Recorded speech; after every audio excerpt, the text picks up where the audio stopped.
Hello friends, இன்றைக்கி என்ன வீடியோவில் பார்க்க போகிறாங்கன்னா அவல் உப்புமா செய்யலான் இருக்கேங்க. வித்தியாசமான முறையில் செய்ய போகிறேன். வாங்க எப்படி செய்யணும்னு பார்க்கலாம்.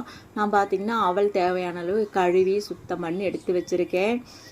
பச்சை பயிரை நான் வேக வச்சு எடுத்துருக்கேங்க. ஒரு கப்பு நிறைய பச்சை பயிர் எடுத்து வச்சுருக்கேன். இப்போது நம்ம ஒரு வடைச்சட்டி எடுத்துகிட்டு எண்ணெய் விட்டுக்கலாங்க. கடுகு ஜீரகம் போட்டுக்கலாம். கடலைப்பருப்பு ஒரு ஸ்பூன் போட்டுக்கலாம். அப்புறம் உளுத்தம்பருப்பு ஒரு ஸ்பூன் போட்டுக்கலாம்.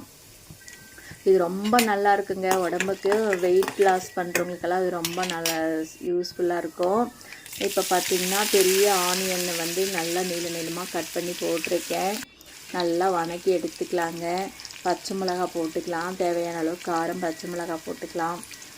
அப்புறம் பார்த்திங்கன்னா நான் பச்சை பயிறு வேக வச்சுருக்கேன் பார்த்திங்களா, அதை எடுத்து ஒரு கப் நிறைய எடுத்து வச்சுருந்தேன். அதை இதில் போட்டுக்கலாம். எல்லாமே நல்லா வதக்கிக்கலாங்க. நான் பச்சை பயிரில் பார்த்திங்கன்னா லைட்டாக உப்பு போட்டு தான் வேக வச்சு எடுத்துருக்கேன். பார்த்து போட்டுக்கோங்க. அப்புறம் மஞ்சத்தூள் போட்டுக்கலாம்.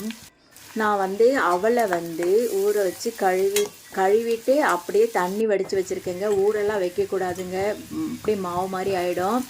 அப்புறம் கருவேப்பிலை போட்டுக்கலாம். இப்போ பலபலன்னு பாருங்கள், தண்ணி வடித்து எடுத்து வச்ச அவலை இதில் கிளறிக்கலாங்க.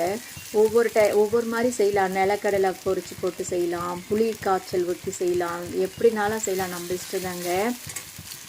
இப்போ பார்த்திங்கன்னா தேங்காய் போட்டிருக்கேன். கொஞ்சம் அதுக்கு தேவையான அளவு சால்ட்டு போட்டுட்டு அரை லெமனை எடுத்து புழிஞ்சு விட்டால் சூப்பரான அவல் உப்புமாங்க. பச்சை பயிறு அவல் உப்புமா ரெண்டுமே நல்லது உடம்புக்கு. பச்சை பயிரும் ரொம்ப நல்லது, அவலும் நல்லது. சட்டுன்னு டக்குன்னு செஞ்சிடலாங்க. நமக்கு ஏதாவது வீட்டில் செய்யணும்னு அப்படின்னு இருந்ததுன்னா டக்குன்னு அவல் இருந்தால் போதுங்க. பச்சை பயிர் நான் குழம்புக்காக வேக வச்சுருந்தாங்க. சூப்பராக இருக்குங்க. அதையே எடுத்து வச்சுருந்து இப்போ செஞ்சுட்டேங்க. சூப்பரான அவல் உப்புமா ரெடி ஆகிடுச்சுங்க. இந்த வீடியோ பிடிச்சினா லைக் பண்ணுங்கள், ஷேர் பண்ணுங்கள், என்னோடய சேனல் சப்ஸ்கிரைப் பண்ணுங்கள். பாய்.